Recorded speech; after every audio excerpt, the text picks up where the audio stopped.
Hello mga kababayan, isang magandang araw sa ating lahat.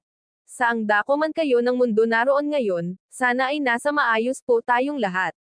Mag-reaction tayo tungkol ito sa ating pekeng Koreana Krishna. May nag-comment na kumuha lang siya ng bato para ipukpok sa kanyang ulo.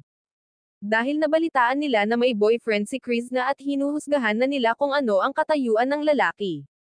At sabihin pa na nilispag lang niya ang kanyang sarili.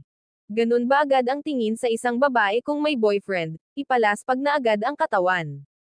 Hindi ba pwede mag-boyfriend, wala mo nang ganyan sa tulad ng iniisip ni Ateng na nag-comment, grabe ka naman ate.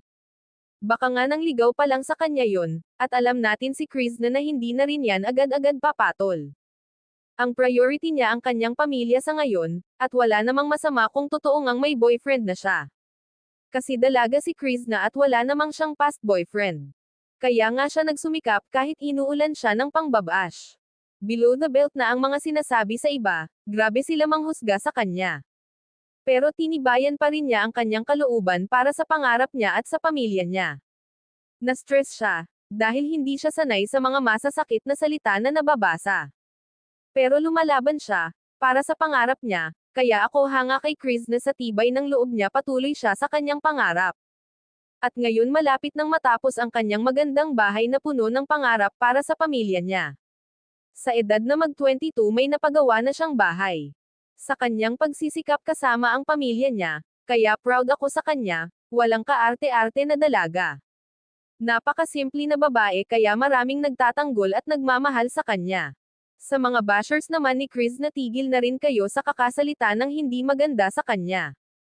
Kung ako sa inyo, piliin ninyong maging masaya sa naabot ng iba. Para mas marami pa tayong biyaya na matanggap, at happy tayong lahat. Yung hindi puro pamumuna sa kapwa na feeling perfect sila. Ang kasabihan nga, bago daw tayo magwalis sa ibang bakuran, linisin muna natin ang sarili nating bakuran. Kung karapat dapat ba tayong namuna sa kapwa natin? At bilib din ako sa mga tagapagtanggol kay Krishna. Lagi sila nandyan at feel ko na mahal nila si Krishna.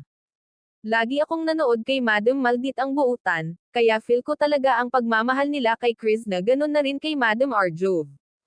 At sa ibang pang nagmahal kay Krishna, support lang po natin siya lagi. Para makamit din niya ng tuloy-tuloy ang kanyang mga pangarap sa buhay. Di ba noong nakaraan nag-charity na rin siya? Baka pag ma-okay na ang lahat, may time na rin siya, siguro may tuloy na nila ang kanilang nasimulan. Kaya suportahan lang natin lagi ang mga vlog niya habang pinapanood natin. Wag po natin skip ang mga ads sa video para mas marami po siyang matulungan. Sa kagaya po namin na nag-vlog, yan ang nagpasahod sa amin, at malaking tulong po yan sa amin, lalo na sa akin na may pinapaaral na 2 college. Malaking tulong po yan sa akin. Maraming salamat mga kababayan sa inyong suporta. God bless everyone.